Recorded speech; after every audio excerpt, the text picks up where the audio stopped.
Hi ಎಲ್ಲರಿಗೂ ನಮಸ್ಕಾರ. ನಮ್ಮ ಮೈಸೂರು ವೆಜ್ ಚಾನಲ್ಗೆ ನಿಮ್ಮೆಲ್ಲರಿಗೂ ಸ್ವಾಗತ. ಇವತ್ತಿನ ರೆಸಿಪಿ ತುಂಬಾನೇ ರುಚಿಯಾದಂತಹ ಕ್ಯಾಪ್ಸಿಕಮ್ ದಹಿ ರೆಸಿಪಿ ಅಂತೂ ತುಂಬಾನೇ ಟೇಸ್ಟಿಯಾಗಿರುತ್ತೆ ಮತ್ತೆ ಮಾಡೋದು ಕೂಡ ತುಂಬಾ ಸುಲಭ, ತುಂಬಾ ಇನ್ಸ್ಟೆಂಟ್ ಆಗಿ ಮಾಡುವಂತಹ ರೆಸಿಪಿ. ಇದನ್ನ ನಾವು ಚಪಾತಿ, ದೋಸೆ, ಪೂರಿ, ಪರೋಟ, ಈವನ್ ಅನ್ನಕ್ಕೂ ಕೂಡ ತಿನ್ನಬಹುದು. 2 ಕ್ಯಾಪ್ಸಿಕಮ್ ಇದ್ರೆ ಯಾರು ಬೇಕಾದ್ರೂ ಸುಲಭವಾಗಿ ಈ ರೆಸಿಪಿಯನ್ನ ಮಾಡಬಹುದು. ಹಾಗಾದ್ರೆ ಇಷ್ಟೊಂದು ರುಚಿಯಾಗಿರುವಂತಹ ರೆಸಿಪಿಯನ್ನ ಮಾಡೋದು ಹೇಗೆ ಅಂತ ನೋಡೋಣ. ನಾವಿಲ್ಲಿ 3 ಕ್ಯಾಪ್ಸಿಕಮ್ ಅನ್ನ ತೊಳೆದು ಇಟ್ಕೊಂಡಿದ್ದೀವಿ. ಮೊದಲಿಗೆ 2 ದೊಡ್ಡ ಗಾತ್ರದ ಈರುಳ್ಳಿಯನ್ನ ಈ ರೀತಿ ಸ್ಲೈಸ್ ಆಗಿ ಕಟ್ ಮಾಡ್ಕೊಂಡು ಇಟ್ಕೊಂಡಿದೀವಿ. ಇದ್ರ ಜೊತೆಗೆ ಕ್ಯಾಪ್ಸಿಕಮ್ ಅನ್ನು ಕೂಡ ಇದೇ ರೀತಿ ಉದ್ದುದ್ದವಾಗಿ ಕಟ್ ಮಾಡ್ಕೊಂಡು ಜೊತೆಗೆ ಇಟ್ಕೊಳ್ಳೋಣ. ನಾವು 3 ಕ್ಯಾಪ್ಸಿಕಮ್ ಅನ್ನ ತಗೊಂಡಿರೋದ್ರಿಂದ ಈರುಳ್ಳಿಯನ್ನ ಸ್ವಲ್ಪ ಜಾಸ್ತಿನೇ ಹಾಕೊಂಡಿದೀವಿ, ಟೇಸ್ಟ್ ತುಂಬಾ ಚೆನ್ನಾಗಿರುತ್ತೆ ಅಂತ. ಈಗ 1 ಹಿಡಿಯಷ್ಟು ಕಡಲೆಕಾಯಿ ಬೀಜವನ್ನ ಹುರಿದು ತಣ್ಣಗಾದ್ಮೇಲೆ ಸಿಪ್ಪೆಯನ್ನ ತೆಗೆದು ಮಿಕ್ಸರ್ ಜಾರ್ಗೆ ಹಾಕೊಳ್ತಾ ಇದ್ದೀವಿ. ಇದನ್ನ ಸಿಪ್ಪೆ ಸಮೇತ ಬೇಕಾದರೂ ರುಬ್ಕೊಳ್ಬಹುದು. ನಾವು ಸಿಪ್ಪೆ ತೆಗೆದು ಈ ರೀತಿ ಸಾಫ್ಟ್ ಆಗಿ ರುಬ್ಕೊಂಡಿದ್ದೀವಿ, ಅಥವಾ ತರಿಯಾಗಿ ಬೇಕಾದರೂ ರುಬ್ಕೊಳ್ಬಹುದು. ರುಬ್ಕೊಂಡಿರುವಂತಹ ಹಸಿ ಕಡಲೆಕಾಯಿ ಬೀಜವನ್ನ ಕ್ಯಾಪ್ಸಿಕಮ್ ಈರುಳ್ಳಿ ಜೊತೆಗೆ ಸೇರಿಸ್ಕೊಳ್ತಾ ಇದ್ದೀವಿ. ಇದ್ರ ಜೊತೆಗೆ 1/4 ಟೇಬಲ್ ಸ್ಪೂನ್ ಅಷ್ಟು ಅರಿಶಿನ ಪುಡಿ, ಅರ್ಧ ಟೇಬಲ್ ಸ್ಪೂನ್ ಖಾರದ ಪುಡಿ, 1 ಕಟ್ಟು ಕೊತ್ತಂಬರಿ ಸೊಪ್ಪನ್ನ ಚೆನ್ನಾಗಿ ಕಟ್ ಮಾಡಿ ಹಾಕೊಳ್ತಾ ಇದ್ದೀವಿ. ಹಾಕೊಂಡ್ಮೇಲೆ 1 ಸ್ಪೂನಿಂದ ಅಥವಾ ಕೈಯಿಂದ ಚೆನ್ನಾಗಿ ಇದನ್ನ ಮಿಕ್ಸ್ ಮಾಡ್ಕೊಳ್ಬಹುದು. ನೋಡ್ತಾ ಇರಬಹುದು ಎಷ್ಟು ಚೆನ್ನಾಗಿ ಇದು ಮಿಕ್ಸ್ ಆಗಿದೆ ಅಂತ. ಇದನ್ನ ಪಕ್ಕಕ್ಕೆ ಎತ್ತಿಟ್ಕೊಳ್ತಾ ಇದ್ದೀವಿ. ಈಗ ಒಂದು ಪ್ಯಾನ್ನಲ್ಲಿ ಒಗ್ಗರಣೆಗೆ ಬೇಕಾಗಿರೋಷ್ಟು ಎಣ್ಣೆನ ಹಾಕ್ಕೊಳ್ತಾ ಇದ್ದೀವಿ. ಎಣ್ಣೆ ಬಿಸಿ ಆದಮೇಲೆ 1 ಟೇಬಲ್ ಸ್ಪೂನ್ ಸಾಸಿವೆ, ಸ್ವಲ್ಪ ಕರಿಬೇವು, 1 ಟೇಬಲ್ ಸ್ಪೂನ್ ಜೀರಿಗೆನ ಹಾಕ್ಕೊಂಡು ಒಂದು 10 ಸೆಕೆಂಡ್ ಇದನ್ನು ಚೆನ್ನಾಗಿ ಫ್ರೈ ಮಾಡ್ಕೊಳ್ಬೇಕು. ಸಾಸಿವೆ, ಜೀರಿಗೆ, ಕರಿಬೇವು ಚೆನ್ನಾಗಿ ಫ್ರೈ ಆದಮೇಲೆ ಇದ್ರ ಜೊತೆಗೆ 1 ಬೆಳ್ಳುಳ್ಳಿಯನ್ನು ಸ್ವಲ್ಪ ಜಜ್ಜಿಬಿಟ್ಟು ಸಿಪ್ಪೆಯನ್ನು ತೆಗೆದು ಹಾಕ್ಕೊಳ್ತಾ ಇದ್ದೀವಿ.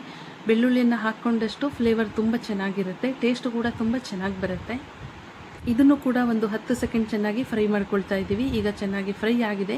ಇದರ ಜೊತೆಗೆ 3 ಟೊಮೆಟೊವನ್ನು ಈ ರೀತಿ ಚಿಕ್ಕದಾಗಿ ಕಟ್ ಮಾಡಿಕೊಂಡು ಹಾಕ್ಕೊಳ್ಬೇಕು.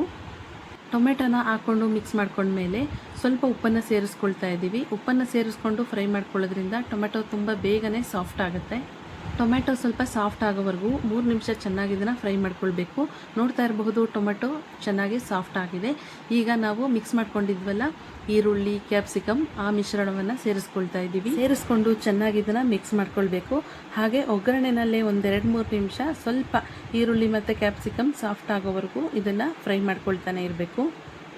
2 ನಿಮಿಷ ಫ್ರೈ ಮಾಡಿಕೊಂಡ್ರೆ ಸಾಕು. ನೋಡ್ತಾ ಇರಬಹುದು ಕ್ಯಾಪ್ಸಿಕಮ್ ಎಲ್ಲ ಆಲ್ಮೋಸ್ಟ್ ಸಾಫ್ಟ್ ಆಗಿದೆ. ಈಗ ಇದಕ್ಕೆ ನಾವು ಅರ್ಧ ಲೀಟರ್ ಮೊಸರನ್ನ ಸೇರಿಸ್ಕೊಳ್ತಾ ಇದ್ದೀವಿ. ನಾವು ಈ ರೆಸಿಪಿಗೆ ಎಲ್ಲೂ ನೀರನ್ನು ಮಿಕ್ಸ್ ಮಾಡ್ಕೊಂಡಿಲ್ಲ, ಹಾಗೆ ಮೊಸರನ್ನು ಕೂಡ ಗಟ್ಟಿ ಮೊಸರನ್ನೇ ಯೂಸ್ ಮಾಡ್ಕೊಂಡಿರೋದು. ಮೊಸರನ್ನ ಸೇರಿಸ್ಕೊಂಡು ಮತ್ತೆ ಇದನ್ನು ಚೆನ್ನಾಗಿ ಮಿಕ್ಸ್ ಮಾಡ್ಕೊಳ್ತಾ ಇದ್ದೀವಿ. ನಂತರ ಒಂದು ಪಾನನ್ನು ಮುಚ್ಚಿ 1-2 ನಿಮಿಷ ಸಾಫ್ಟಾಗಿ ಬೇಯೋದಕ್ಕೆ ಬಿಟ್ಬಿಡೋಣ. ಮಧ್ಯ ಪಾನನ್ನು ಓಪನ್ ಮಾಡಿ ಸ್ವಲ್ಪ ಈ ರೀತಿ ಮಿಕ್ಸ್ ಮಾಡ್ಕೊಳ್ಬೇಕು. ಈ ಟೈಮ್ನಲ್ಲಿ ಗ್ಯಾಸನ್ನು ನಾವು ಮೀಡಿಯಂ ಫ್ಲೇಮ್ನಲ್ಲೇ ಇಟ್ಕೊಂಡು ಫ್ರೈ ಮಾಡ್ಕೊಂಡು ಇದಕ್ಕೆ ಒಂದು ದೊಡ್ಡ ಸ್ಪೂನಲ್ಲಿ ಕಸೂರಿ ಮೇಥಿಯನ್ನು ಸ್ವಲ್ಪ ಕ್ರಷ್ ಮಾಡಿಕೊಂಡು ಹಾಕ್ಕೊಳ್ತಾ ಇದ್ದೀವಿ.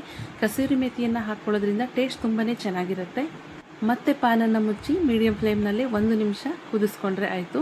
ನೋಡ್ತಾ ಇರಬಹುದು ರುಚಿಯಾಗಿರುವಂತಹ ಕ್ಯಾಪ್ಸಿಕಮ್ ದಹಿ ಮಸಾಲ ರೆಡಿ. ಇದರ ಕನ್ಸಿಸ್ಟೆನ್ಸಿನೂ ಕೂಡ ಹೀಗೆ ಇರಬೇಕು, ತುಂಬ ತೆಳುನೂ ಆಗಬಾರ್ದು, ತುಂಬ ಗಟ್ಟಿನೂ ಆಗಬಾರ್ದು. ಈಗ ಕರೆಕ್ಟಾಗಿದೆ. ಗ್ಯಾಸನ್ನು ಆಫ್ ಮಾಡಿಕೊಂಡು ಸರ್ವ್ ಮಾಡಿಕೊಂಡ್ರೆ ಆಯಿತು. ಈ ಕ್ಯಾಪ್ಸಿಕಮ್ ದಹಿ ಮಸಾಲ ಅಂತೂ ನೋಡೋದಕ್ಕೆ ಎಷ್ಟು ಚೆನ್ನಾಗಿದೆಯೋ ತಿನ್ನೋದಕ್ಕೂ ಕೂಡ ಅಷ್ಟೇ ರುಚಿಯಾಗಿರುತ್ತೆ. ಮನೇಲಿರುವಂತಹ ಚಿಕ್ಕ ಮಕ್ಕಳು, ದೊಡ್ಡವರು ಎಲ್ಲ ತುಂಬಾ ಇಷ್ಟಪಟ್ಟು ತಿಂತಾರೆ. ಅಷ್ಟು ಟೇಸ್ಟಿಯಾಗಿರುವಂತಹ ರೆಸಿಪಿ ಇದು. ಬ್ಯಾಚುಲರ್ಸ್ ಕೂಡ ಈ ರೆಸಿಪಿನ ತುಂಬ ಈಸಿಯಾಗಿ ಮಾಡ್ಕೊಳ್ಬಹುದು. 2 ದಿನ ಇಟ್ಕೊಂಡು ತಿಂದ್ರೂ ಅದೇ ಟೇಸ್ಟ್ನಲ್ಲಿ ಇರುತ್ತೆ. ನಾನು ಮೊದಲೇ ಹೇಳ್ದಂಗೆ ಈ ರೆಸಿಪಿನ ಚಪಾತಿ, ಪೂರಿ, ದೋಸೆ, ಪರೋಟ, ರೊಟ್ಟಿ, ಅನ್ನಕ್ಕೂ ಕೂಡ ತಿನ್ನಬಹುದು. ನೋಡಿದ್ರಲ್ಲ ಕ್ಯಾಪ್ಸಿಕಮ್ ದಹಿ ಮಸಾಲೆನ ಎಷ್ಟು ಈಸಿಯಾಗಿ ಮಾಡ್ಕೊಳ್ಬಹುದು ಅಂತ. ಈ ರೆಸಿಪಿ ನಿಮ್ಮೆಲ್ಲರಿಗೂ ಇಷ್ಟ ಆಗಿದ್ರೆ ನಮ್ಮ ಚಾನಲ್ನ ಲೈಕ್ ಮಾಡಿ, ಶೇರ್ ಮಾಡಿ, ಸಬ್ಸ್ಕ್ರೈಬ್ ಮಾಡಿ, ಪಕ್ಕದಲ್ಲಿರುವಂತಹ ಬೆಲ್ಲೈಕನನ್ನು ಕ್ಲಿಕ್ ಮಾಡಿ. ಹಾಗೆ ನಿಮ್ಮ ಫ್ರೆಂಡ್ಸ್ಗೂ, ಫ್ಯಾಮಿಲಿ ಮೆಂಬರ್ಸ್ಗೂ ಈ ವಿಡಿಯೋನ ಶೇರ್ ಮಾಡಿ. ಮತ್ತೊಂದು ಹೊಸ ರೆಸಿಪಿಯೊಂದಿಗೆ ನಾನು ನಿಮಗೆ ಸಿಗ್ತೀನಿ. ಅಲ್ಲಿವರೆಗೂ ಥ್ಯಾಂಕ್ ಯು ಆಲ್.